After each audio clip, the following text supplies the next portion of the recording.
नमस्कार। नमस्कार। एग्री भविष्य परिवार की ओर से सभी किसान भाइयों का जो इस पॉडकास्ट को आज सुनेंगे उनका बहुत स्वागत है और उम्मीद करता हूँ एग्री भविष्य का जो हम लोगों ने निर्माण किया है उसका मुख्य उद्देश्य भी यही है कि कैसे किसान भाइयों की लागत और उत्पादन के बीच में संतुलन बनाया जाए। और एग्री भविष्य फाउंडेशन, एग्री भविष्य फार्मर प्रोड्यूसर कंपनी, एग्री भविष्य ऑर्गेनिक्स, एग्री भविष्य फर्टिलाइज़र LLP, एग्री भविष्य ग्रुप का निर्माण इसलिए किया गया है कि भारतीय कृषि में क्या संभावनाएं हमें दिख रही है और इस ग्रुप के अंदर ना सिर्फ कृषि विशेषज्ञ, अलग अलग क्षेत्र के प्रोफेशनल्स भी इस ग्रुप में इन्वॉल्व हैं। CA भी हैं, CS भी हैं, आर्किटेक्ट भी हैं, इंजीनियर्स भी हैं और विशेष तौर से हमारे जो कृषि से रिलेटेड किसान भाई भी इस ग्रुप में है फार्मर प्रोड्यूसर कंपनी के माध्यम से। और उम्मीद करते हैं एग्री भविष्य की जो टैगलाइन है वो है देश का भविष्य, देश का कल्चर एग्रीकल्चर, देश का भविष्य एग्री भविष्य। ऐसा भारत सरकार का भी प्रयास है किसानों की आय को दोगुना करने का और उसी परिप्रेक्ष्य में भारत सरकार ने भी कई फसलों के MSP में काफ़ी बढ़ोतरी करी है जिससे किसान भाई उन फसलों को लगाएं और उनकी आमदनी को बढ़ाएं। आज से 10 साल पहले हम लोग देखेंगे कि वीट का MSP जो था 1000 रुपये था, आज 2600 रुपये हो गया है। सरसों का MSP आज 7000 को क्रॉस कर गया है। मूंग जैसी फसल 8000 रुपये हो गई है। और बिना तकनीक के किसान भाई अपना उत्पादन जो है ज़्यादा लागत लगाने के बाद भी बढ़ा नहीं पाते हैं। तो आज हमारे ब्रॉडकास्ट चैनल सुनो अन्नदाता सीरीज़ का आज हम लोगों ने शुरुआत करी है और मैं हमारे गेस्ट जो हैं आज के संजय बिदारा साहब का हार्दिक स्वागत करता हूं। इजराइल केमिकल्स लिमिटेड इजराइल की तकनीक जो है विश्व में उपलब्ध कराती है। ये इजराइल केमिकल्स लिमिटेड भारत में B2B बिजनेस में 2015 के पहले तक जो हमारा अन्नदाता भाई पोटाश फर्टिलाइज़र का यूज़ करते हैं वो major supplier white potash ICL के माध्यम से ही आता था। B2B में वो बल्क में सप्लाई कर दी थी, चाहे डिफेंस का सेक्टर हो, टेक्नोलॉजी का सेक्टर हो या एग्रीकल्चर का सेक्टर हो। एक ऐसा देश है इजराइल जिसमें पानी हम लोग देखेंगे तो 4 इंच से लेकर 20 इंच पानी गिरता है, पर आप देखेंगे तो पूरे विश्व में जो टेक्नोलॉजी दी है ड्रिप इरिगेशन की वो इजराइल केमिकल्स ने दी है। ड्रिप इरिगेशन के माध्यम से जो फर्टिलाइज़र किसान भाई उपयोग कर रहे हैं वो टेक्नोलॉजी का सबसे बड़ा कंपनी जो है lead company water soluble fertiliser की वो इजराइल केमिकल्स लिमिटेड है। और इजराइल केमिकल्स लिमिटेड के आज हमारे बीच में श्री डॉक्टर संजय बिरदार साहब मौजूद हैं। तो ऐसा इतने अनुभवी व्यक्ति आज हमारे बीच में हैं और पूरी इजराइल केमिकल्स लिमिटेड में जो है एग्रोनॉमी को लीड करते हैं। जैसा इजराइल के बारे में हमारे किसान भाइयों ने भी सुना होगा कि इजराइल का जो खेती है उसका पूरे विश्व में दोहा माना जाता है ना। इजराइल ने हमें ड्रिप इरिगेशन की सुविधा दी है जो एक एक बूंद के माध्यम से हमारे किसान भाई ऐसी ऐसी फसलें ले सकते हैं जो कभी सोची नहीं जा सकती थी। इसके बाद में वो ड्रिप इरिगेशन के माध्यम से फर्टिलाइज़र देने की जो तकनीक है उसकी लीड कंपनी इजराइल केमिकल्स है जो विश्व के अनेक देशों में अपने उत्पादों के लिए जानी जाती है और क्वालिटी के लिए जानी जाती है। तो मैं आगे निवेदन करूंगा हमारे knowledge partner Israel chemicals limited से डॉक्टर संजय बिरदार साहब से कि इजराइल में केमिकल्स के बारे में आप कुछ हमारे किसान भाइयों को जानकारी दें सर। और इजराइल में ऐसा क्या है जो उसकी टेक्नोलॉजी आज पूरे विश्व में किसान भाई अपना रहे हैं। धन्यवाद, थैंक यू। एग्री भविष्य की इस पॉडकास्ट में सुनो अन्नदाता में मुझे बुलाने के लिए सभी किसान भाइयों को मेरा नमस्कार। जैसा कि अभी आपने इंट्रोडक्शन देते समय बताया कि इजराइल केमिकल्स लिमिटेड 1920 से दुनिया के अंदर खाद के क्षेत्र में काम कर रही है और ये खाद के क्षेत्र में काम करते समय जितने भी इनोवेटिव खाद है वो सारे इनोवेटिव खाद इजराइल केमिकल्स लिमिटेड द्वारा पूरे दुनिया के अंदर उपलब्ध कराए जाते हैं किसानों के लिए। जैसे कि आप सभी की जानकारी के लिए बता दूं कि सबसे पहले घुलनशील खाद जो बनाया गया MKP यानी कि 05234 ये खाद बनाया गया इजराइल केमिकल्स लिमिटेड द्वारा। फिर बाद में MAP यानी कि 12160 ये घुलनशील खाद बनाया गया और आज भी सारी दुनिया के अंदर फॉस्फेटिक तथा पोटैशिक खाद बनाने में ICL एक अपना ग्लोबल लीडर के रूप में उभर आई है। अब जब खादों के क्षेत्र में अलग अलग प्रकार के इनोवेटिव खाद ICL बनाती है इसका मतलब है कि ज़्यादा से ज़्यादा खाद की कार्यक्षमता, ज़्यादा से ज़्यादा अन्न द्रव्यों की उपलब्धता खादों के माध्यम से हो, यानी कि फर्टिलाइज़र यूज़ इफ़िशियंसी या उसको हम कहेंगे कि न्यूट्रिएंट यूज़ इफ़िशियंसी, इसके ऊपर ज़्यादा ध्यान दिया गया है ICL के अंदर। जैसा कि ड्रिप के बारे में आपने कहा कि मोर यील्ड पर ड्रॉप ऑफ वाटर, ये जो कंसेप्ट है, वैसे ही मोर यील्ड पर केजी ऑफ फर्टिलाइज़र, ये हमें सारी दुनिया के अंदर, अगर जैसे मोदी जी हमारे कहते हैं कि डबलिंग द फार्मर इनकम, वैसे डबलिंग द फार्मर इनकम करने के लिए जब तक हम फर्टिलाइज़र यूज़ इफ़िशियंसी नहीं बढ़ाएंगे, जब तक हम न्यूट्रिएंट यूज़ इफ़िशियंसी नहीं बढ़ाएंगे, तब तक डबलिंग द फार्मर इनकम ये नहीं होने वाला है। क्योंकि जो भी आज की प्रोडक्टिविटी है, वो प्रोडक्टिविटी आने वाले समय में हमें दुगना करनी पड़ेगी या ज़्यादा करनी पड़ेगी, तब जाके आने वाले पॉपुलेशन के लिए लगने वाला जो भी खाद्यान्न है, जो भी फ्रूट्स है, वेजिटेबल्स है, उनकी आपूर्ति खेती के माध्यम से नहीं कर पाएंगे। आज हम कहते हैं कि भारत सारी विश्व के अंदर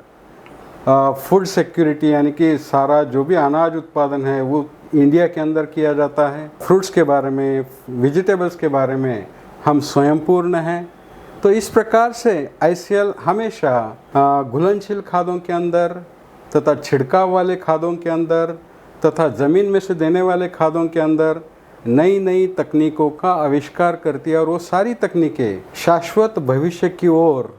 हमें ज़्यादा आगे लेके जाने के तहत जो भी रिसर्च इनोवेशन है वो किया जाता है। धन्यवाद सर। जैसा आपने बताया कि इजराइल केमिकल्स लिमिटेड किसान भाइयों के साथ में ऐसे उत्पादों को लेके आई है जो फर्टिलाइज़र की उपयोग कार्य क्षमता बढ़ाते हैं। ज़मीन और पानी के आधारित उर्वरक हम लोग किसान भाइयों को देते हैं कि उनकी सॉइल में क्या है, उनकी क्रॉप की क्या रिक्वायरमेंट है और उनकी कौन सी अवस्था में कौन से तत्व दिए जाएँ। जैसा आपने बताया कि इजराइल केमिकल्स लिमिटेड दुनिया की सबसे बड़ी फॉस्फेटिक और पोटाश फर्टिलाइज़र बनाने वाली कंपनी है, जिसमें वाटर सॉल्युबल फर्टिलाइज़र में हम आपसे जानना चाहेंगे कि आपका सोर्सिंग कैसा रहता है। क्योंकि हम देखते हैं मार्केट में वाटर सॉल्युबल फर्टिलाइज़र का जो मार्केट है, ये आज से 10 साल पहले हम लोग देखते थे 8,000 6,000 टन का हुआ करता था। आज 2 लाख मैट्रिक टन का वाटर सॉल्युबल फर्टिलाइज़र का मार्केट है। जबकि भारत सरकार के द्वारा कोई सब्सिडी अभी वाटर सॉल्युबल फर्टिलाइज़र के ऊपर नहीं प्रोवाइड करी जाती है। इसके अगर हम लोग विपरीत परिस्थिति में देखें तो आज सरकार का सबसे बड़ा जो बजट है वो लगभग 1,70,000 करोड़ रुपए का बजट हमारा फर्टिलाइज़र सब्सिडी का है। और जो हमारे किसान भाई है, जो स्टेट फर्टिलाइज़र है, हमारे DAP है, मिक्सचर कॉम्प्लेक्स फर्टिलाइज़र है, DAP या NPK या सुपर फॉस्फेट या पोटैश, इनके माध्यम से अभी हमारे 90% किसान भाई फसल में उर्वरकों का उपयोग करते हैं अपनी उत्पादन क्षमता बढ़ाने के लिए। और गवर्नमेंट भी सब्सिडी इसीलिए देती है क्योंकि 140 करोड़ हमारी जो पॉपुलेशन है उनको फीड करना है, उनमें 70 करोड़ हमारे किसान भाई है। तो किसान भाई हमारी ज़मीन से बार बार फसल ले रहे हैं और हाई यील्डिंग वेराइटियाँ भी लगाई जा रही है। हम लोग देखेंगे आज मक्का में देखेंगे 50-60 क्विंटल प्रति एकड़ तक की मक्का का उत्पादन हो रहा है। इसके बाद में गेहूं में देखेंगे हम लोग तो 20-25 क्विंटल तक पहुंच रहे हैं। चने में देखेंगे तो उत्पादन 15 क्विंटल प्रति एकड़ तक हो रहा है। तो बार बार 3-3 फसल ली जा रही, जहां पानी है वहां पे गैप नहीं हो रही है। तो किसान भाइयों के द्वारा लगातार जो फसलें ली जा रही है और जो उत्पादन लिया जा रहा है, ज़मीन में जो बैंक में रिजर्व है फर्टिलाइज़र, वो कहीं ना कहीं जो है उसका स्तर गिरता जा रहा होगा, स्वाभाविक बात है। तो ये जो फर्टिलाइज़र अभी किसान भाई उपयोग कर रहे हैं, DAP, यूरिया, पोटाश, इनके वनस्पत वाटर सॉल्युबल फर्टिलाइज़र में क्या डिफरेंस है? हमारे किसान भाइयों को हम लोग ये समझना चाह रहे हैं कि भाई आपने बोला न्यूट्रिएंट की यूज़ एफिशिएंसी कैसी होती है। अब हमारे किसान भाई अभी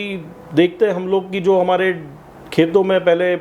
25, 40, 45 HP के ट्रैक्टर चलते थे, आज 70 HP के ट्रैक्टर चल रहे हैं। सॉइल हैवी हो गई है, मतलब 70 HP से उनको अपनी ज़मीन बराबर करनी पड़ रही है। प्लाऊ अगर हम लोग 50 HP लेते हो तो ट्रैक्टर नहीं चल पाता है,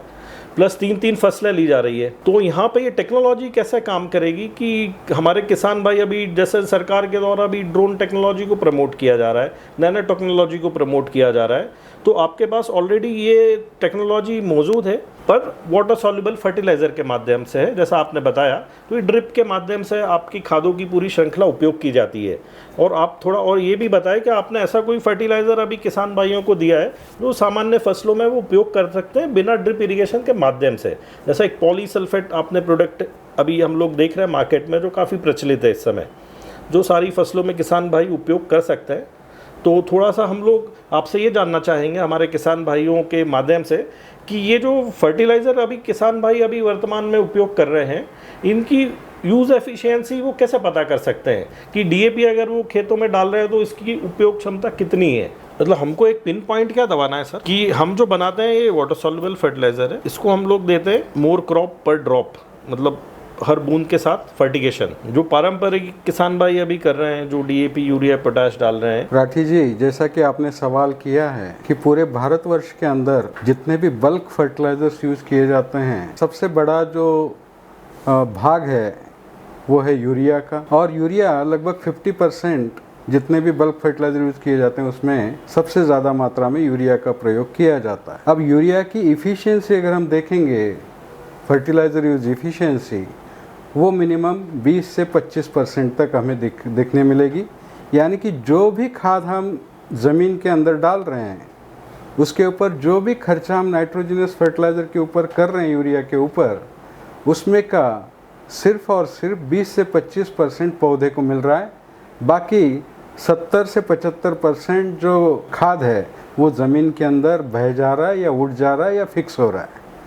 वैसे ही जितने भी कॉम्प्लेक्स फर्टिलाइज़र्स हैं, इन सारे खादों की कार्यक्षमता जो है वो सिर्फ और सिर्फ हमें बताई जाती है 12 से 15% तक। यानी कि जो भी खर्चा हमने किया है उस खाद के ऊपर, उसमें का सिर्फ 12 से 15 रुपये हमें पौधे को मिल रहा है और बाकी लगभग 80 से 85 रुपये जो है वो वेस्ट ज़मीन के अंदर हम दे रहे हैं। वैसे ही जितने भी पोटैशिक खाद है, म्यूरेट ऑफ पोटैश जैसा, उसकी कार्यक्षमता अगर हम देखेंगे तो 50 से 60% तक, यानी कि कम से कम 50% या ज़्यादा से ज़्यादा 40% ये जो खाद है या इसके अंदर के जो न्यूट्रिएंट है वो ज़मीन के अंदर फिक्स हो रहे हैं या बह जा रहे हैं या उड़ जा रहे हैं। अब उसी के साथ साथ जो भी क्षारता है ज़मीन की, इन खादों के माध्यम से जो क्षारता है, क्षारता निर्देशांक इन खादों का, जैसे कि यूरिया और म्यूरेट ऑफ पोटैश का क्षारता निर्देशांक ज़्यादा है, ऐसे क्षार जब ज़मीन के अंदर हम मिलाएंगे तो आने वाले समय में जो शाश्वत भविष्य की ओर हमें एग्रीकल्चर प्रोडक्शन लेके जाना है वो प्रोडक्शन शायद नहीं मिलेगा। और यही सोच के भारत में सबसे ज़्यादा सरकार द्वारा ड्रिप की खेती या घुलनशील खादों के माध्यम से उत्पादन में वृद्धि की ओर देखा जाने लगा। और इजराइल केमिकल्स लिमिटेड के माध्यम से जो घुलनशील खाद है, जैसे कि पुराने खाद अगर हम देखेंगे 19-19-19, 13-40, 13, 12-61, 0, 0-52-34, 0-0-50, ये सभी खाद उपलब्ध कराए गए। अब इन खादों की जो इफ़िशियंसी है, ज़मीन में से देने वाले खादों की तुलना में इनकी इफ़िशियंसी ज़्यादा होने के कारण हमें जो प्रोडक्शन मिल रहा है वो प्रोडक्शन पर केजी ऑफ न्यूट्रिएंट या पर केजी ऑफ फर्टिलाइज़र ज़्यादा मिल रहा है। और यही कारण है कि आने वाले समय में हमें अगर प्रोडक्शन ज़्यादा करना है या प्रोडक्शन में कंटिन्यूअस हमें लॉन्ग टर्म प्रोडक्शन जो है अच्छा लेना है, तो इन घुलनशील खादों का प्रयोग ड्रिप के माध्यम से तथा घुलनशील खादों का प्रयोग छिड़काव के माध्यम से हम अगर करेंगे तो हमें फर्टिलाइज़र यूज इफ़िशियंसी या न्यूट्रिएंट यूज इफ़िशियंसी ज़्यादा मिलेगी और जो प्रोडक्शन या प्रोडक्टिविटी है वो भी हमें अच्छी मिलेगी और साथ ही साथ ज़मीन के ऊपर इसका बुरा प्रभाव नहीं होगा। यही कारण है कि घुलनशील खादों में जितने भी घुलनशील खाद ICL भारतवर्ष में उपलब्ध करा रहा है, उसमें जो खाद बनाते समय जो सोर्स लगता है, यानी कि रॉ मटेरियल लगता है, वो रॉ मटेरियल सबसे अच्छा होने के कारण खास करके जो भी पोटाश आता है और जो मैग्नीशियम आता है, इजराइल के अंदर जो डेड सी है, मृत समुद्र जिसको हम कहते हैं, उससे आता है। और जो फास्फोरस आता है वो फास्फोरस आता है नेगेव डेजर्ट से। और दुनिया के अंदर फास्फोरस, पोटैश और मैग्नीशियम का सबसे अच्छा सोर्स अगर कहीं पे है तो वो है इजराइल के अंदर। और इन्हीं सोर्स के माध्यम से या रॉ मटेरियल के माध्यम से जितने भी घुलनशील खाद हम बनाते हैं, उन घुलनशील खादों की तुलना में बाकी अन्य खाद हमें बहुत कम मात्रा में उपयोगी साबित हो रहे हैं। उसके विपरीत ICL के खादों की कार्यक्षमता बाकी अन्य घुलनशील खादों की तुलना में ज़्यादा दिखाई देती है। और यही कारण है कि जो रॉ मटेरियल हम यूज़ करते हैं वो रॉ मटेरियल सबसे अच्छा और जितने भी इनोवेटिव खाद हैं, जैसे कि ये पुराने खादों के अलावा जितने भी नए सदी की खादें हैं, जैसे कि पीक एसिड टेक्नोलॉजी, फर्टीफ्लो टेक्नोलॉजी, जो कि घुलनशील खादों के अंदर हम लेके आए हैं, छिड़काव वाले खादों के अंदर लेटेस्ट एडजुवेंट टेक्नोलॉजी हम लेके आए हैं। तो इनके माध्यम से जो एफिशिएंसी है वो एफिशिएंसी बढ़ा के प्रोडक्टिविटी बढ़ाने के ऊपर ICL ध्यान दे रही है, और ICL आगे और अलग अलग प्रकार के इनोवेटिव खाद भारत के अंदर उपलब्ध कराने जा रही है। तो जैसा आपने बताया डॉक्टर साहब कि न्यूट्रिएंट यूज़ एफिशिएंसी जो परंपरागत खाद अभी किसान भाई उपयोग कर रहे हैं, उसकी किसी फर्टिलाइज़र की 25% है, किसी की 15% है, किसी की 60% तक आती है। तो हमारे किसान भाई अभी तक न्यूट्रिएंट यूज़ एफिशिएंसी को नहीं समझ पाए, पर सामान्य तौर पे अगर हमारे मिट्टी का जो pH है, इससे कुछ निर्धारण होता है कि pH को अगर किसान भाई टेस्ट कर सके, क्योंकि मिट्टी परीक्षण हर किसान भाई करवा नहीं पा रहे हैं, बट pH बहुत आसानी से pH मीटर के माध्यम से टेस्ट किया जा सकता है। तो क्या pH के आधार पर कुछ खादों का निर्धारण किया जा सकता है, उसका अपटेक कैसा रहेगा? या दूसरी चीज़, जैसे आपने बताया कि जो वाटर सॉल्युबल फर्टिलाइज़र है, उसमें हमने देखा है मार्केट में कि जो ICL के फर्टिलाइज़र हैं, ये जो आपकी एग्रोनॉमी के माध्यम से हम लोग किसान भाइयों के बीच में जब गए तो उन्होंने कहा ICL के उत्पाद बहुत रिजल्ट देते हैं, और यही उत्पाद अगर हम किसी दूसरी कंपनी का सेम ग्रेड का परचेस कर रहे हैं तो वो सस्ता तो पड़ रहा है हमको, पर ICL महंगा होने के बाद परफॉर्मेंस ज़्यादा दे रहा है। तो उसका आपने अभी जो कारण एक बताया कि हमारा जो रॉ मटेरियल का जो सोर्सिंग है वो नेगेव डेजर्ट और डेड सी, ये दो आपके पास मुख्य सोर्स है, जो पोटाश, फॉस्फोरस, मैग्नीशियम का आपके पास मेन सोर्सिंग है। तो इस कारण से आपका जो एफिशिएंसी है, जो उसमें हैवी मेटल्स हैं, ये कम उसके अंदर बिल्कुल पैरामीटर के हिसाब से आते हैं। पर हमारे किसान भाई, क्या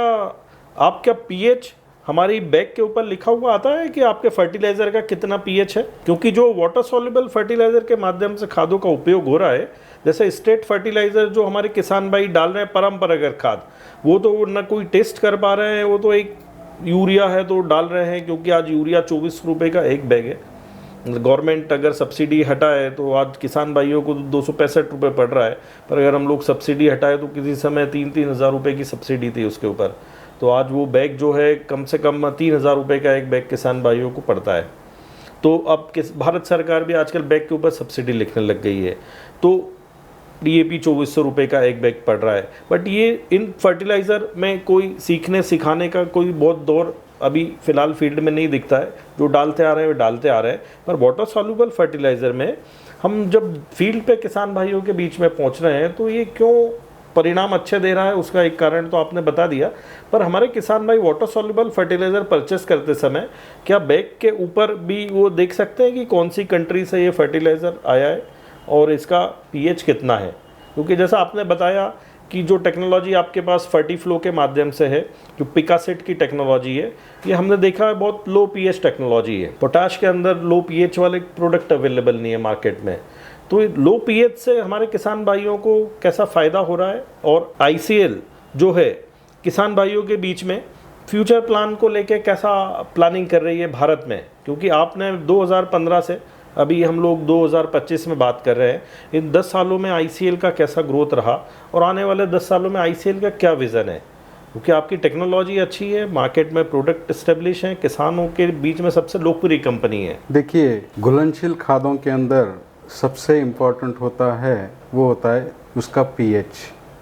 जैसे कि हम सभी लोग जानते हैं, महाराष्ट्र, गुजरात, MP, छत्तीसगढ़ या बहुत सारे मेजर एरियाज़ के अंदर ज़मीन का pH मोस्टली 7.5 से लेके 8.5 तक जाता है। अब जब ज़मीन का pH 7.5 to 8.5 रहेगा तो उसके अंदर उसी pH वाले खादों का उपयोग अगर हम करते हैं तो उसकी एफिशिएंसी हमें अच्छी नहीं मिलती है। और यही कारण है कि ICL जितने भी खाद भारतवर्ष के अंदर उपलब्ध करा रहा है उसका pH 2.2 से लेके मैक्सिमम हमें 4.5 तक मिलेगा, यानी कि एसिडिक pH हम उसके अंदर रखने की कोशिश कर रहे हैं। उसी के साथ साथ जैसे कि आप जानते हैं हमारा जो पीक एसिड है उसका pH 2.2 है, और उसी के साथ साथ हम बोलते हैं कि सारे ICL के खादों की सोल्युबिलिटी जो है बाकी खादों की तुलना में ज़्यादा सोल्युबिलिटी हमें मिलती है, यानी कि 1 लीटर पानी के अंदर जैसे पिक एसिड की सोल्युबिलिटी 670 ग्राम प्रति लीटर पानी है, वैसे ही बाकी सारे खादों की जो सोल्युबिलिटी है वो हमें सबसे अच्छी हमारे खादों की मिलती है। अब ये बैग के ऊपर तो लिखा नहीं जाता है सोल्युबिलिटी, बट जब भी हम किसानों के साथ में कम्युनिकेट करते हैं तो उनको हम ये बता देते हैं, और जब भी पानी 1 लीटर पानी के अंदर 670 ग्राम हम कहते हैं तो 1 लीटर पानी के अंदर 670 ग्राम उसको डिज़ोल्व करके किसानों को हम बताते हैं। उसी के साथ साथ जो खादों के अंदर हेवी मेटल्स जो महत्वपूर्ण है, हेवी मेटल्स की मात्रा बाकी अन्य खादों की तुलना में हमें कम से कम दिखाई देती है, यानी कि जैसे कि आर्सेनिक है, लेड है, इनकी मात्रा ICL के खादों के अंदर बहुत कम मात्रा में होती है। और यही कारण है कि सोल्युबिलिटी, उसी के साथ साथ pH और हेवी मेटल्स की कम मात्रा, इसके कारण जितने भी ICL के घुलनशील खाद है वो सारे खाद खास करके बाकी अन्य खादों की तुलना में अच्छे परिणाम देती हैं, और इसी के कारण किसानों द्वारा इन खादों का उपयोग अपने खेती के अंदर बहुत ज़्यादा मात्रा में दिन ब दिन बढ़ते जा रहा है। जैसे कि एक उदाहरण आपको बता दूं पिक एसिड का, इसके अंदर का फास्फोरस और इसके अंदर का जो पोटैश है वो कंपैटिबल फास्फोरस, यानी कि सुसंगत फास्फोरस और सुसंगत पोटैश है। जैसे कि इस फास्फोरस के साथ में अगर आप कैल्शियम का घोल बनाते हो तो वो सॉल्यूशन फटेगा नहीं। अब जब सॉल्यूशन फटेगा नहीं तो उसकी उपयोगिता हमें ज़्यादा मिलेगी, या खाद की यूज एफिशिएंसी है वो हमें ज़्यादा मिलेगी। पोटैश का कंपैटिबिलिटी सल्फ़र के साथ में होने के कारण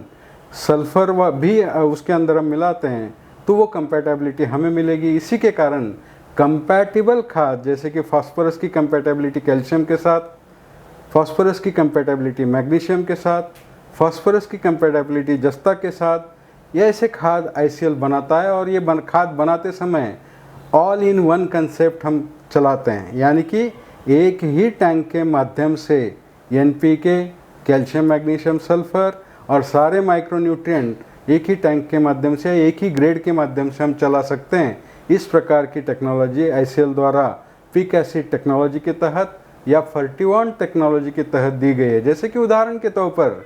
पिक एसिड में का जो फास्फोरस है वो कैल्शियम, मैग्नीशियम, जस्ता के साथ कंपैटिबल है। मैगफॉस में का मैग्नीशियम फास्फोरस के साथ में कंपैटिबल है। उसी के साथ साथ 750 7+2 जिंक का जो ग्रेड है उसके अंदर जिंक फास्फोरस के साथ में कंपैटिबल है। उसी के साथ साथ 12/6 22+12 कैल्शियम ऑक्साइड, इसमें का कैल्शियम फास्फोरस के साथ में कंपैटिबल है। उसी के साथ साथ पोटेशियम प्लस, इसमें का सल्फर पोटेशियम के साथ में कंपैटिबल है। उसी के साथ साथ बाकी जितने भी ग्रेड आते हैं, स्टेज स्पेसिफिक, क्रॉप स्पेसिफिक, इन सारे ग्रेडों के अंदर ये कंपैटिबिलिटी पाई जाती है। कंपैटिबिलिटी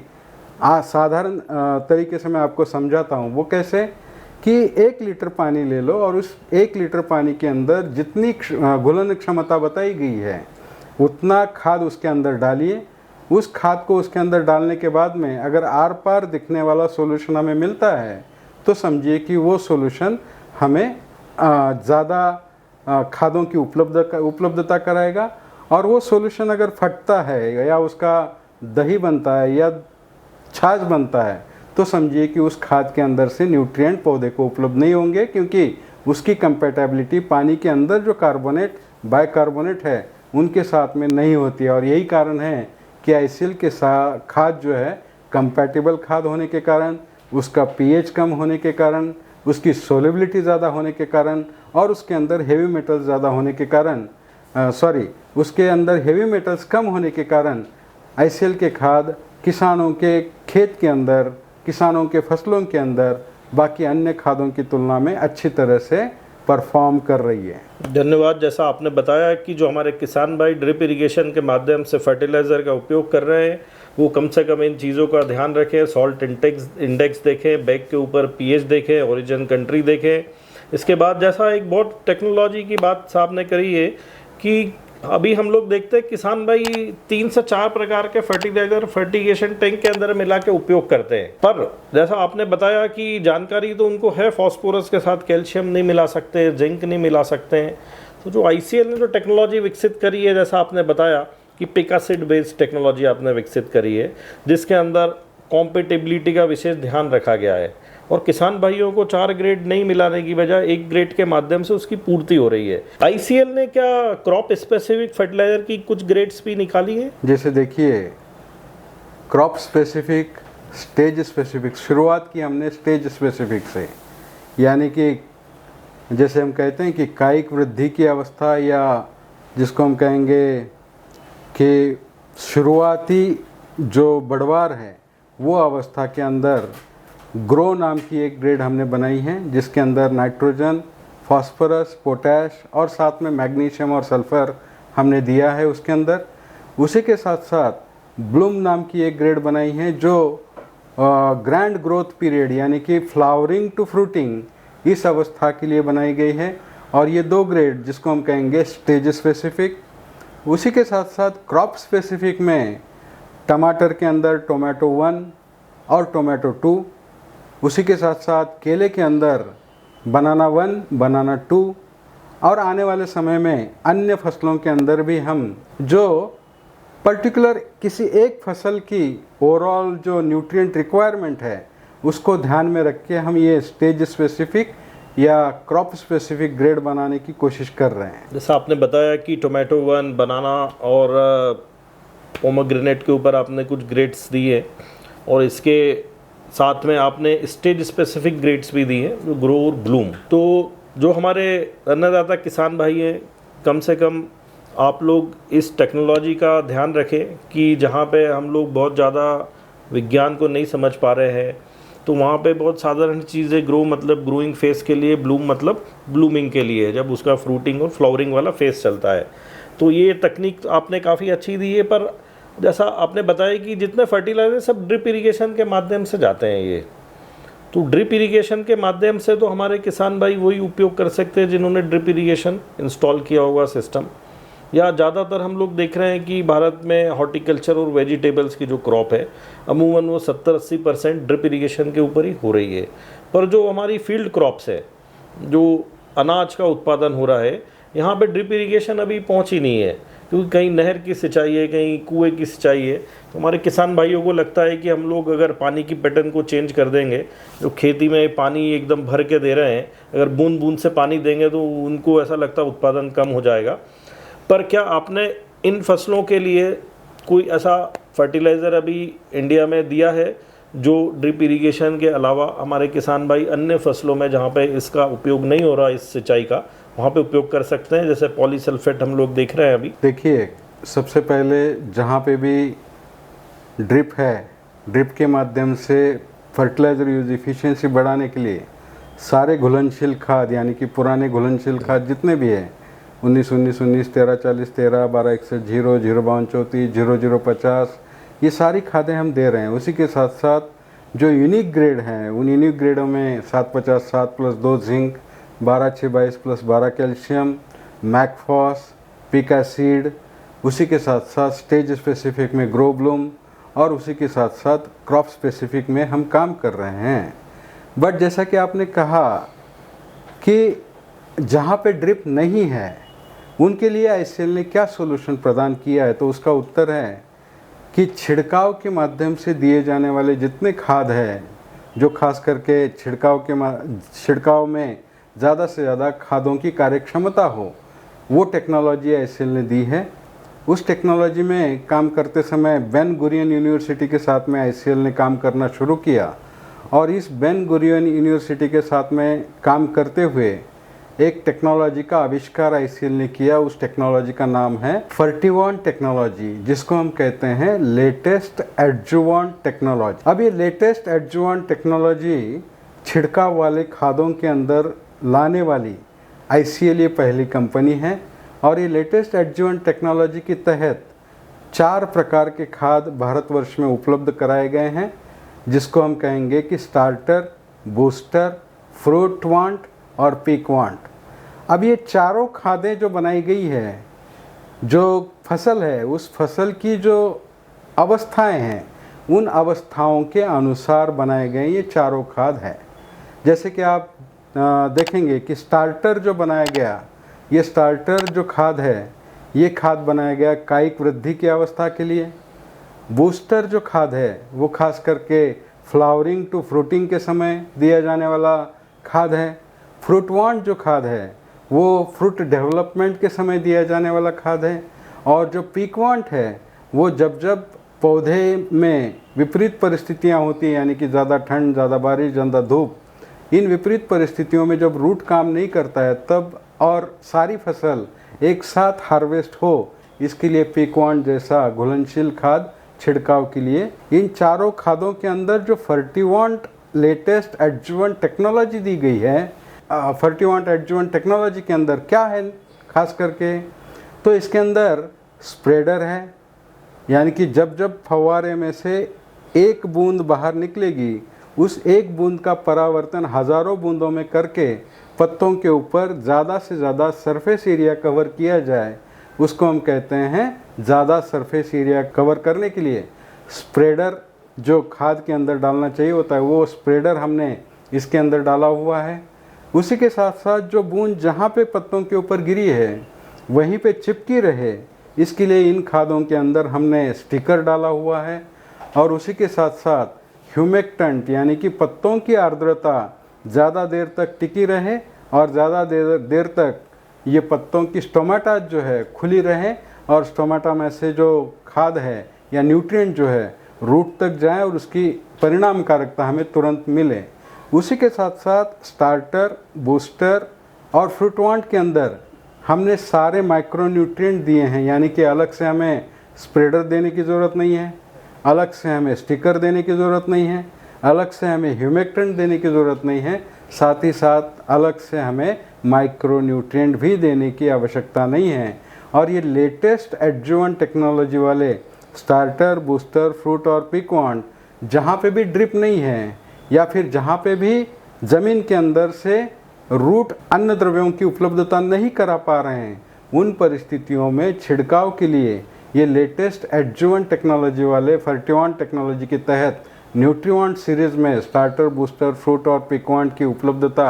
आईसीएल ने की है। इसका उपयोग कम से कम 5 ग्राम प्रति लीटर पानी, ज़्यादा से ज़्यादा 10 ग्राम प्रति लीटर पानी तक आप छिड़काव के लिए कर सकते हैं और उसके माध्यम से आप अच्छे न्यूट्रिएंट की उपलब्धता पौधों को छिड़काव के माध्यम से करा सकते हैं। इसके और एक विशेषता है, वो विशेषता क्या है कि ये खाद लो पीएच वाले खाद है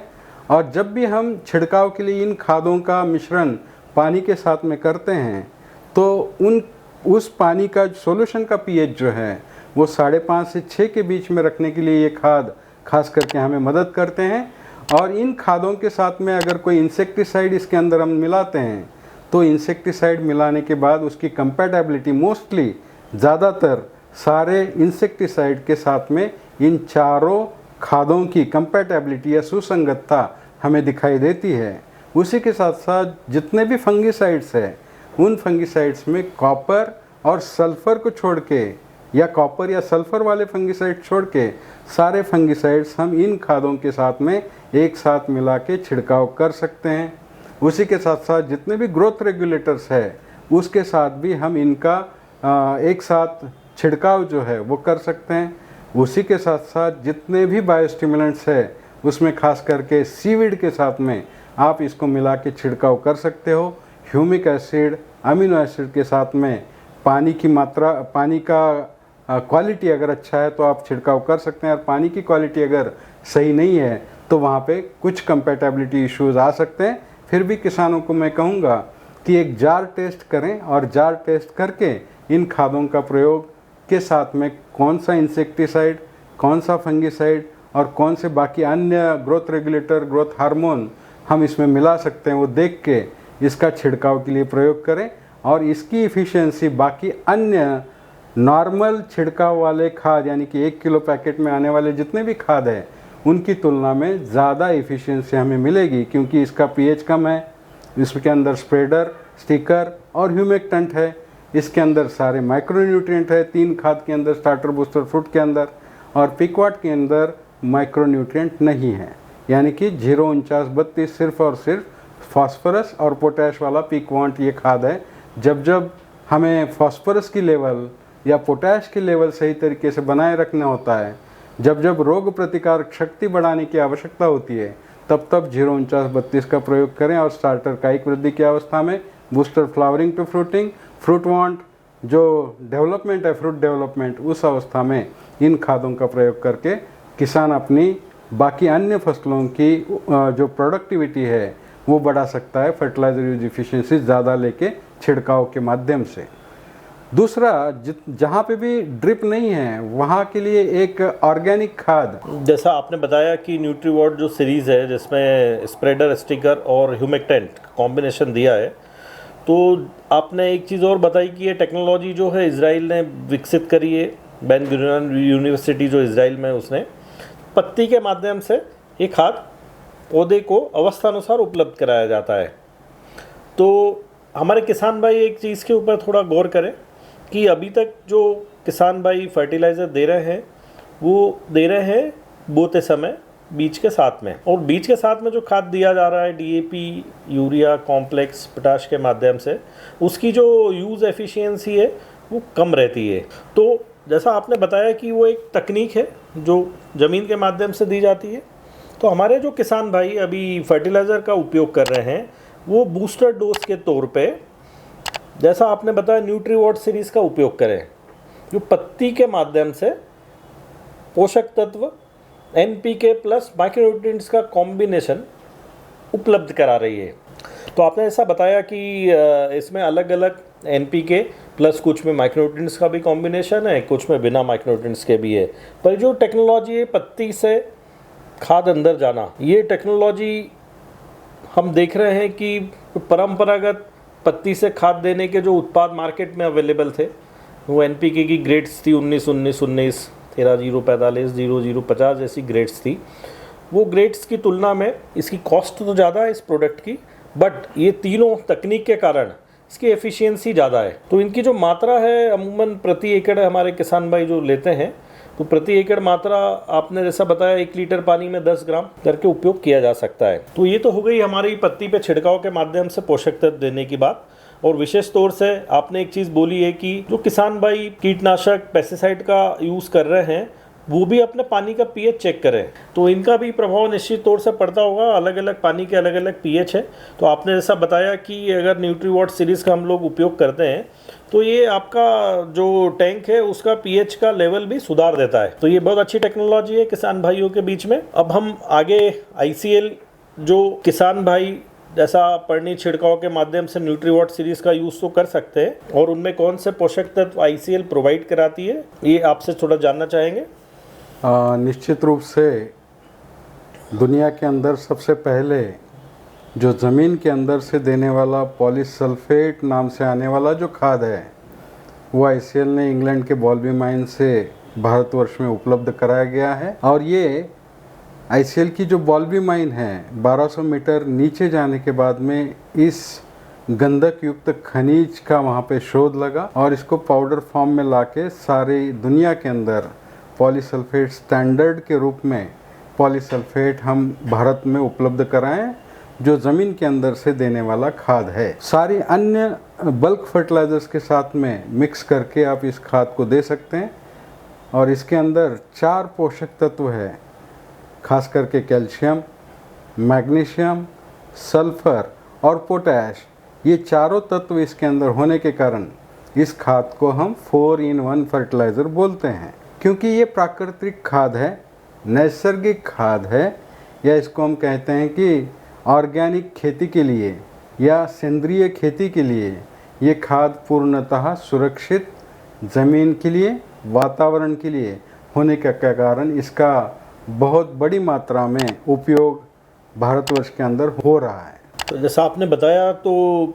कि ये जो प्रोडक्ट है आईसीएल यूके में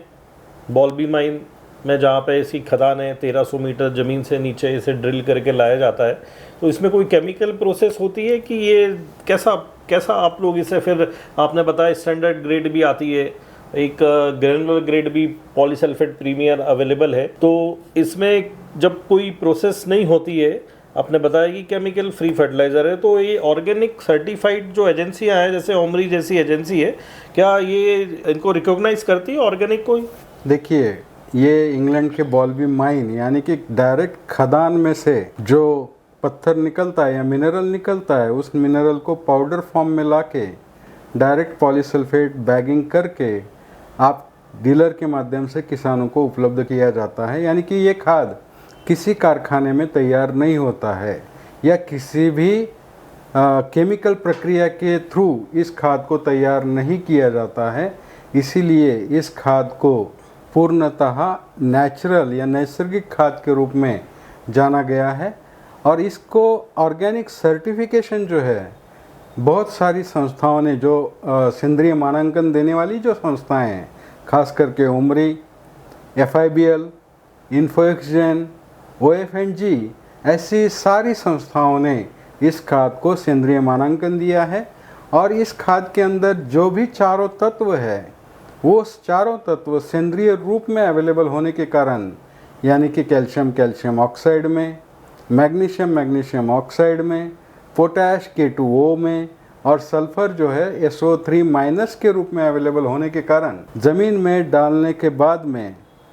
8वें दिन से इन चारों तत्वों की उपलब्धता शुरू हो जाती है और 3 से 3.5 महीने के भीतर सारी न्यूट्रिएंट की उपलब्धि इस खाद के माध्यम से की जाती है। यानी कि ज़मीन में से देने के बावजूद इतनी ज़्यादा मात्रा में न्यूट्रिएंट उपलब्ध कराने वाला खाद, और जब जब पौधे को आवश्यकता होती है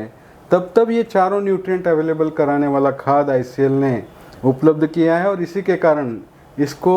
इनोवेटिव खाद बोला गया है और इसका शोध ICL ने दुनिया के अंदर सबसे पहले लगाया है। जैसा आपने अभी बताया कि हम लोगों ने जहाँ से शुरू किया था आज का पॉडकास्ट, फर्टिलाइज़र यूज़ एफिशिएंसी बहुत बार शब्द सुनने में आ रहा है,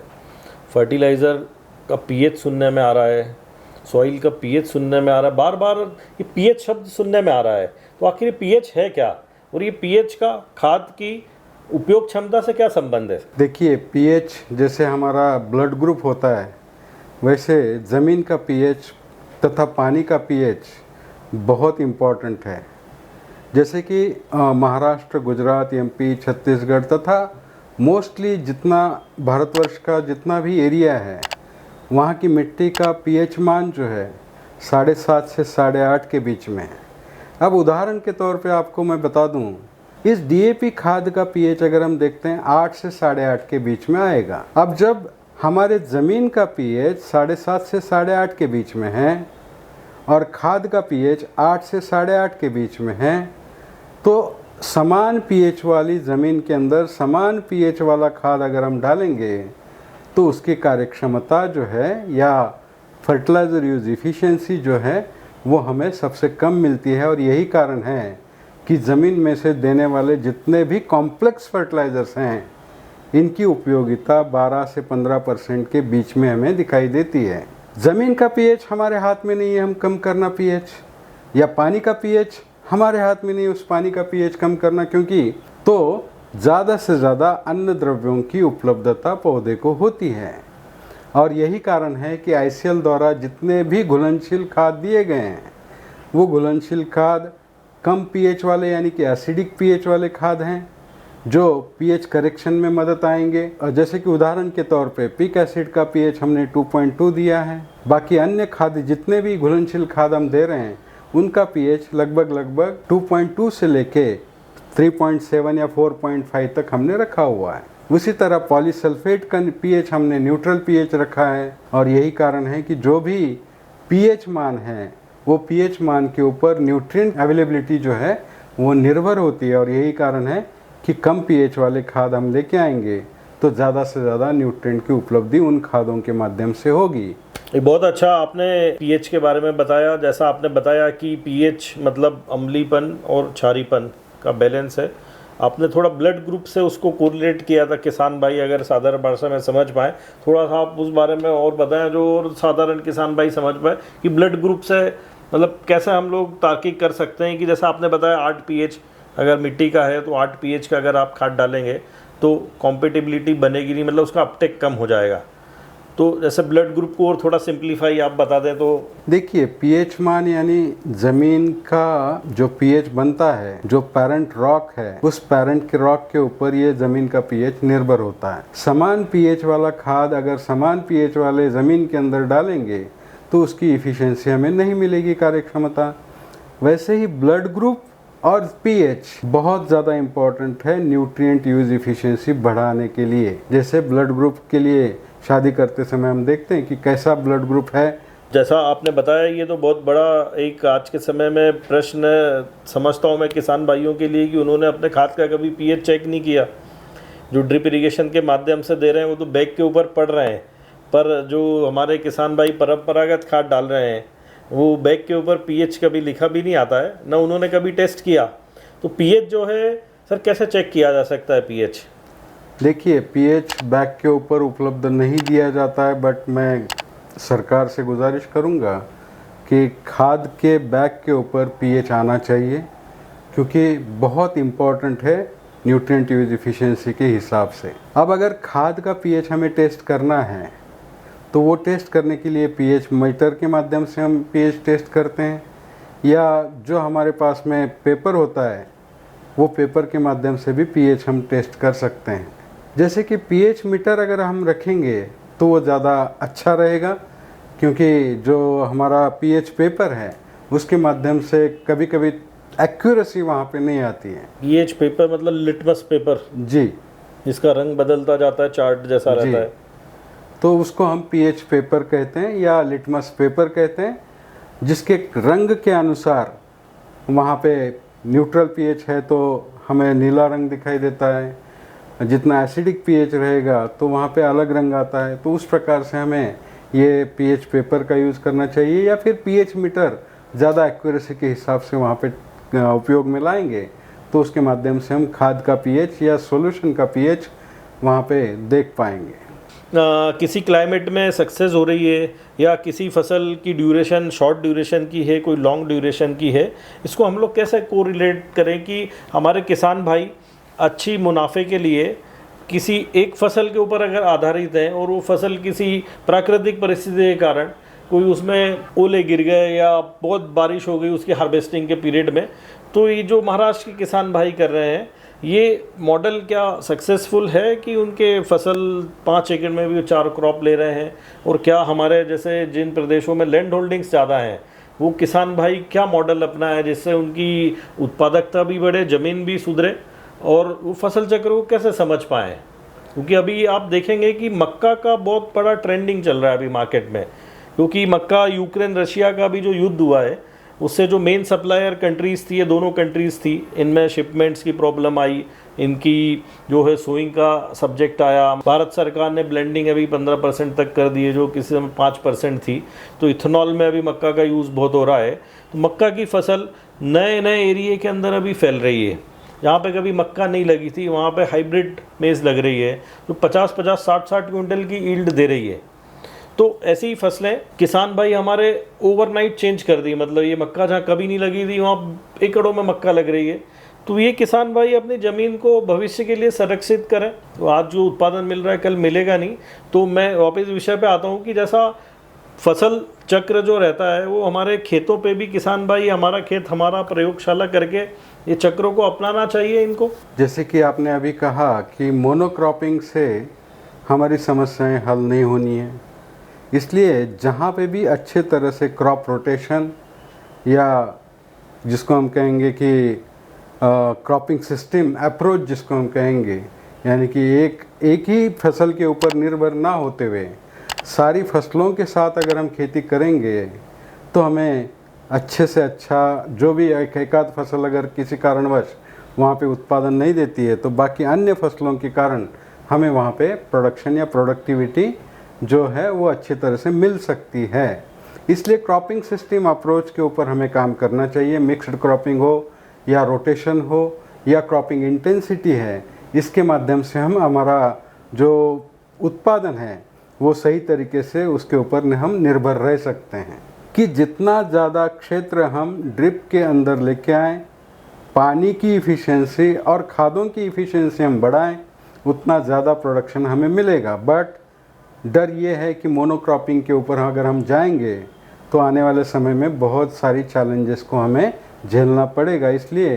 क्रॉपिंग सिस्टम अप्रोच के हिसाब से जो भी हमें लगने वाला है वो सारा प्रोडक्शन हम खुद करें। इस प्रकार से अगर खेती में सारी, जैसे हम कहते हैं कि टीवी के अंदर बहुत सारे टीवी चैनल होते हैं, हमें लगता है कि सारे चैनल हमारे पास हो, वैसे ही क्रॉप के अंदर अगर हमने सारी फसलें हमारे खेत के अंदर रखी और क्रॉपिंग सिस्टम अप्रोच के ऊपर हमने काम किया तो आने वाले समय में जो उत्पादकता है या उत्पादन क्षमता है या प्रति एकड़ उत्पादन जो है या हमारे ज़मीन की उत्पादन क्षमता या प्रोडक्टिविटी जो है वो हमें सही तरीके से रखने में हेल्प करेगी और शाश्वत भविष्य के लिए हमें इस प्रकार से आगे जाने की आवश्यकता है। सभी किसान भाइयों से अनुरोध है कि जो किसान भाई अभी नई नई मक्का की खेती हमारे कई एरियो में अभी शुरू हुई है, वो किसान भाई इस चीज़ का विशेष तौर से ध्यान रखें कि मक्का की खेती में मक्का रिपीट नहीं करें कि अभी हमने रबी में मक्का लगाई तो खरीफ में भी उसी प्लॉट में हम मक्का रिपीट करें, क्योंकि कई हमने किसान भाइयों के अनुभव भी लिए हैं और वो अनुभव जो वैज्ञानिक तौर से आपसे अभी डिस्कस हो रहे हैं उसमें ये कि हैवी फीडर क्रॉप है, ज़मीन से अपटेक बहुत ज़्यादा होता है उस क्रॉप का, और उस क्रॉप के बाद में हमें जैसा डाइकॉट और मोनोकॉट 2 दल और 1 दल वाली फसल है तो इसके बाद दलहन को हम लोग रिपीट करें। ये अनाज वर्ग की फसल आती है, तो अगर फसल चक्र को हम मैनेज करेंगे तो आप मक्का पे एक क्रॉप का बीच में गैप दे के नेक्स्ट क्रॉप आप ले सकते हैं। पर अभी क्या हो रहा है, मार्केट में हमारे जो किसान भाई हैं रेट को देख के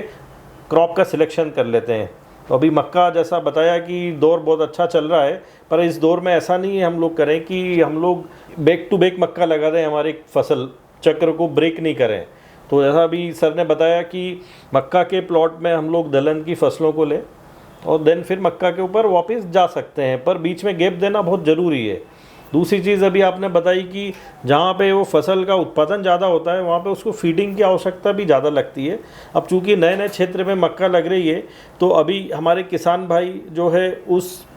पैटर्न पे नहीं आए हैं कि उसके उत्पादन के हिसाब से फर्टिलाइज़र को सिलेक्ट करें, बट अभी हो इसलिए रही क्योंकि फसल कभी लगी नहीं हमारी ज़मीनों में और परफॉर्मेंस बहुत अच्छा कर रही है।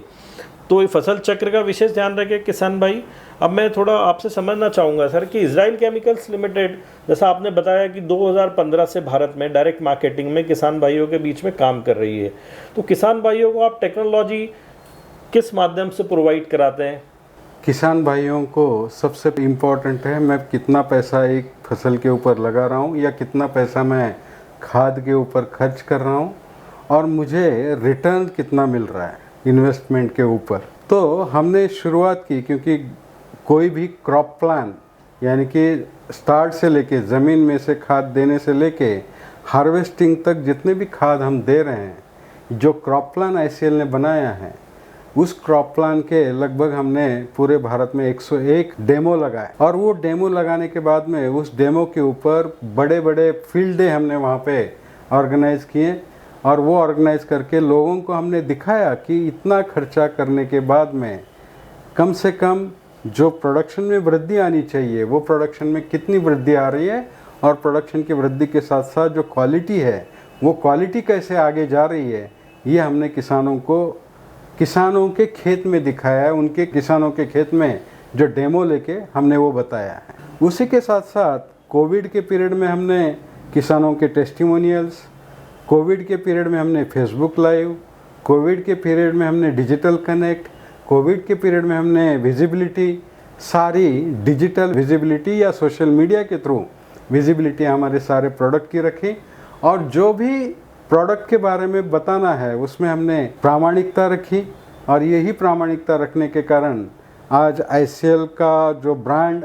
पूरे भारतवर्ष में बना है उसके माध्यम से किसानों को उत्पादन में वृद्धि तो मिल ही रही है, उसी के साथ साथ क्वालिटी में भी बहुत अच्छा बदलाव इन खादों के माध्यम से मिला है। जैसे कि पॉलीसल्फेट सॉइल एप्लीकेशन में जितने भी घुलनशील खाद है, पीक एसिड या फर्टीफ्लो टेक्नोलॉजी वाले या एडजुवेंट टेक्नोलॉजी वाला जो छिड़काव वाला खाद है, इनके माध्यम से किसानों की जो आय है उसमें काफ़ी अंतर आया है बाकी अन्य खादों की तुलना में और उसका कारण है इन खादों की इफ़िशियंसी या इन खादों की कार्यक्षमता यही है। और जब हम देखते हैं कि फिज़िकल एक्टिविटी के हिसाब से जितने डीलर हैं हमारे, क्योंकि कोई भी बिजनेस पार्टनर जो होता है वो पार्टनर सबसे महत्वपूर्ण होता है। यानी कि लाइफ में भी हम जब अब पार्टनर चूज़ करते हैं तो बहुत अच्छा पार्टनर हम सोच समझ के चूज़ करते हैं। वैसे ही डीलर हमारे पार्टनर हैं, और जो टेक्नोलॉजी ICL की है वो टेक्नोलॉजी सही तरीके से किसानों तक लेके जाने में सारे डीलर, रिटेलर और हमारे सब डीलर ने वहाँ पे सहयोग किया, और सही तरीके से प्रोडक्ट किसानों के हाथ में जाने की वजह से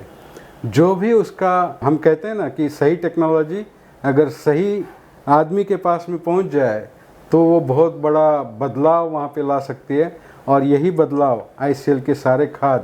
अपने किसानों के हर एक क्षेत्र में, किसानों की खेती में बहुत सारा बदलाव और प्रोडक्टिविटी में जो इनकम, डबलिंग इनकम जो कहेंगे हम, उस इनकम को बढ़ाने में ICL के खाद वहाँ पे अच्छी तरह से काम कर रहे हैं। आपके हमने देखे हैं कि व्हाट्सअप, जैसा आपने एक चीज़ बताई कि फसल क्रॉप चार्ट आप लोग उपलब्ध कराते हैं, तो ये क्रॉप चार्ट किसान भाइयों को कैसे उपलब्ध हो सकता है डिजिटल माध्यम से? देखिए, लगभग हमने 62 फसलों के ऊपर क्रॉप प्लान बनाए हैं,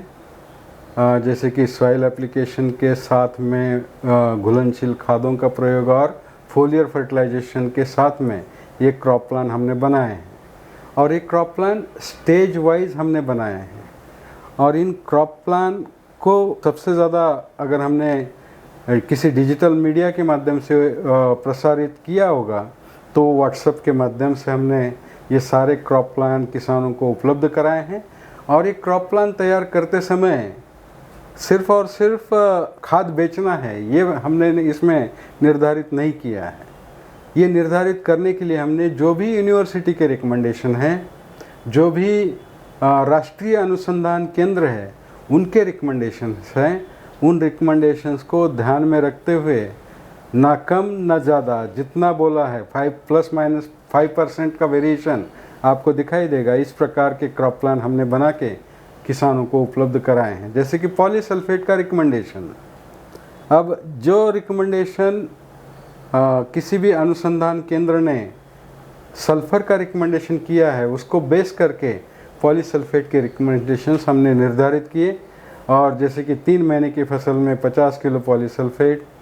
6 महीने की फसलों में 75 किलो पॉलीसल्फेट, 9 महीने की फसलों में 100 kilo polysulphate, 50% at the time of planting, 50% 3 महीने के बाद में, और 12 महीने की फसलें जो भी हैं उसके ऊपर की जितनी भी फसलें हैं उनके लिए 150 किलो पॉलीसल्फेट 2 बार एप्लीकेशन करने के लिए हमने दिया है। ऐसा सारी रिकमेंडेशंस जो है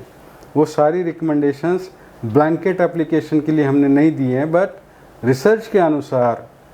भारतवर्ष में जितने भी यूनिवर्सिटीज़ हैं उन यूनिवर्सिटीज़ के अनुसार, जितने भी हमारे राष्ट्रीय अनुसंधान केंद्र हैं उनके अनुसार इन रिकमेंडेशंस को हमने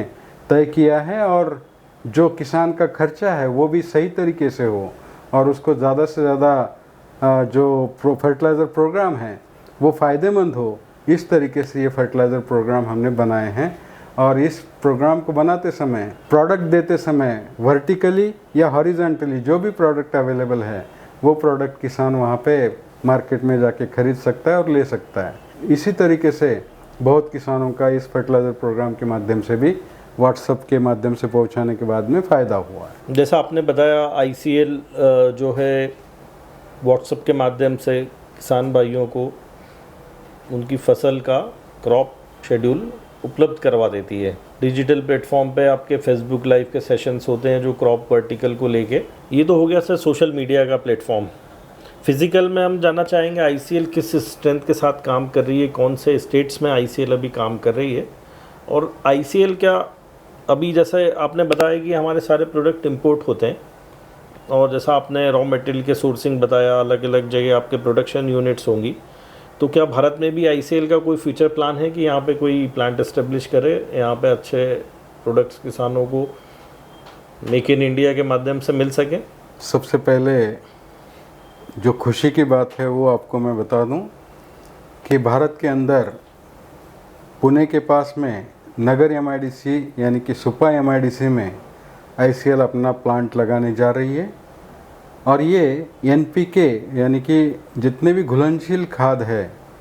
उन घुलनशील खादों में एनपीके वाले खाद जो है वो आईसीएल यहाँ पे बनाएगा। इसके लिए लगने वाला जो रॉ मटेरियल है वो रॉ मटेरियल आएगा इजराइल से, और मैन्युफैक्चरिंग जो है वो यहाँ पे होगा।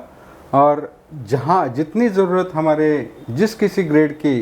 ज़रूरत हमारे किसान की है, वो सारी ज़रूरतें इमीडिएटली वहाँ पे करने के लिए आईसीएल अपना प्लांट इंडिया के अंदर लगा रही है। और ये सबसे अच्छी बात है, क्योंकि इजराइल से यहाँ तक लाने के लिए हमें जो टाइम लगता है, टाइम लैग हो जाता है, और जो ग्रेड हमें चाहिए होती है वो ग्रेड हमें वहाँ पे नहीं मिलती है। इसी के कारण आईसीएल ने आने वाले समय की ज़रूरतों को ध्यान में रखते हुए इंडिया के अंदर प्लांट लगाने की बात शुरू की। और नवंबर या दिसंबर आईसीएल का प्लांट पूरी तरह से भारत के अंदर कार्यरत होगा, और इसके अंदर से सारे घुलनशील खाद हमें यहाँ पे उपलब्ध कराए जाएंगे। मतलब जैसा आपने बताया कि एक आपका रीजनल एग्रोनॉमिस्ट जो रीजन को ऑपरेट करते हैं, और एक फील्ड एग्रोनॉमिस्ट जो कुछ जिलों को ऑपरेट करते हैं, तो ऐसा कुल 170 एग्रोनॉमिस्टों के साथ अभी आईसीएल की स्ट्रेंथ काम कर रही है किसान भाइयों के बीच में। और जैसा आपने बताया कि प्लेटफॉर्म सोशल मीडिया हो गया, फिज़िकल प्रेजेंस हो गई आपकी। तो दूसरा आपने बताया कि आईसीएल जो है भारत में पूना और नगर के बीच में सुपा एमआईडीसी में प्लांट का निर्माण कार्य भी आपने शुरू कर दिया है। मैं समझता हूँ निश्चित इससे प्रोडक्ट की कॉस्ट भी कुछ अभी जो आप वहाँ से ला रहे हैं यहाँ पे प्रोडक्ट हम लोग सप्लाई कर रहे हैं, तो अगर इसका निर्माण यहाँ पे होगा तो कुछ प्रोडक्ट की कॉस्ट में भी इसका फ़र्क आएगा। हाँ, निश्चित रूप से थोड़ा बहुत उसके ऊपर परिणाम होगा, और थोड़ा सा सस्ता ये खाद हमें यहाँ पे मिलने की संभावना बनेगी। बट जो सबसे बड़ा जो फ़ायदा किसानों का होगा कि जब जब जो ग्रेड हमें चाहिए वो सारी ग्रेड उपलब्ध कराने में या प्रोडक्शन करने में जो टेक्नोलॉजी, लेटेस्ट टेक्नोलॉजी चाहिए होती है, वो लेटेस्ट टेक्नोलॉजी वाला ये कारखाना हम सुपा एमआईडीसी में खड़ा कर रहे हैं। बहुत बढ़िया। आईसीएल भारत में भी मेक इन इंडिया के उत्पाद शीघ्र देगी, ये जान के काफ़ी खुशी हुई। प्लस जैसा आपने बोला कि एनपीके की ग्रेड्स का वहाँ पे निर्माण किया जाएगा, तो और अच्छी ग्रेड्स हमें देखने को मिलेगी आईसीएल के माध्यम से। तो ग्रेड का बहुत बड़ा रोल होता है फर्टिलाइज़र में। जैसा कॉम्पेटिबिलिटी, कॉम्बिनेशंस जिनके लिए आईसीएल जानी जाती है, वो हमारे भारत में भी इसका निर्माण होना संभव दिख रहा है। एग्री भविष्य का जो आज प्रथम ब्रॉडकास्ट आज हमारा शुरू हुआ है, हमारे नॉलेज पार्टनर आईसीएल में हमें ये मैं समझता हूँ कि इजराइल की जो कंपनी है आईसीएल 1920 से काम कर रही किसान भाइयों के बीच में, 2015 मतलब भारतवर्ष में काम कर रही है। हमारे किसान भाई काफ़ी कुछ आज आईसीएल के बारे में और अच्छे तरीके से समझ पाए होंगे, और आईसीएल का विज़न समझ पाए होंगे, और एक अच्छी कंपनी, अच्छे प्रतिनिधि आईसीएल के लीड एग्रोनॉमिस्ट हमारे बीच में आज आए हैं, उनका बहुत बहुत धन्यवाद। और ऐसा जो क्रम है हमारा एग्री भविष्य के माध्यम से ब्रॉडकास्ट का, सुनो अन्नदाता, इसका हम लोगों ने सुनो अन्नदाता का सीरीज़ हम लोगों ने शुरू किया है। इसमें प्रथम कार्यक्रम आज आपके साथ हम लोग संपन्न कर रहे हैं, और उम्मीद है आगे भी हम लोग फसल स्पेसिफिक कुछ कार्यक्रम आईसीएल के साथ में ऑर्गेनाइज़ करेंगे। चूँकि आज का ये कार्यक्रम था एक आईसीएल और किसानों के बीच में एक संवाद का, तो वो हमारा एक प्रथम अध्याय आज आईसीएल के साथ में संजय सर के माध्यम से आज पूरा हो रहा है। और मैं उम्मीद करता हूँ कि जैसा आईसीएल का विज़न है और जो आईसीएल की टेक्नोलॉजी है वो किसान भाइयों तक पहुँचाने में डिजिटल प्लेटफॉर्म के माध्यम से एग्री भविष्य भी उसमें सहभागिता निभाने का प्रयास करेगी। तो बहुत बहुत धन्यवाद सर। धन्यवाद करने से पहले एक बात और किसानों के हित में बताना चाहूँगा कि जैसा आपने कहा soil testing, water testing, leaf testing के माध्यम से खादों का प्रयोग करना, आईसीएल ने आर्टिफिशियल इंटेलिजेंस के प्लेटफॉर्म के ऊपर एक क्रॉप एडवाइज़र का एक टूल लेके आए हैं। संजय सर, जैसा अभी आपसे चर्चा का दौर आगे बढ़ा हमारा, तो आपने उत्पादों के बारे में बताया, आईसीएल क्या किसान भाइयों के बीच में काम कर रही है, कितने टीम के साथ काम कर रही है, ये आपने बताया। प्लांट के बारे में आपने बताया कि निर्माण कार्य जारी है।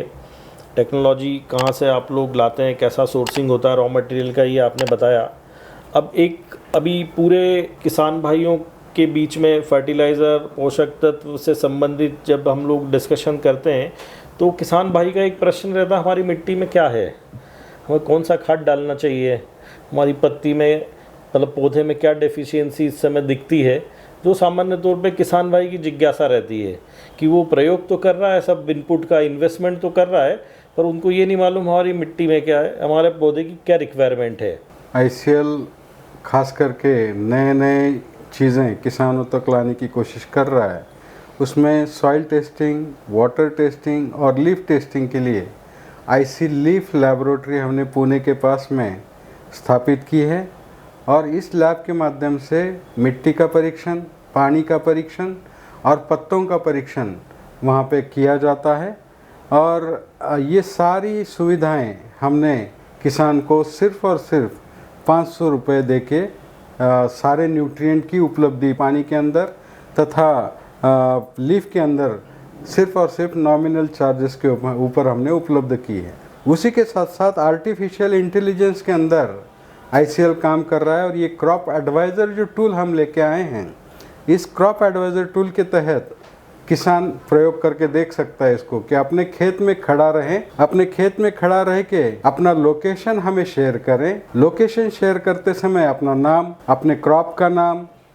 और जो उत्पादन हम लेना चाहते हैं वो उत्पादन का टारगेट और उस क्रॉप की वैरायटी, ये 4 जानकारियाँ हमें व्हाट्सएप के माध्यम से लोकेशन के साथ में हमें भेजने की आवश्यकता है। और इस लोकेशन के आधार पे हम जो सैटेलाइट मैप आता है या सैटेलाइट इमेजिंग आता है, उस सैटेलाइट इमेजिंग के माध्यम से हमारे ज़मीन का क्या वहाँ पे पीएच है, ये हमें जानकारी प्राप्त होती है। उसी के साथ साथ उस ज़मीन का जो ब्रॉडर लेवल पे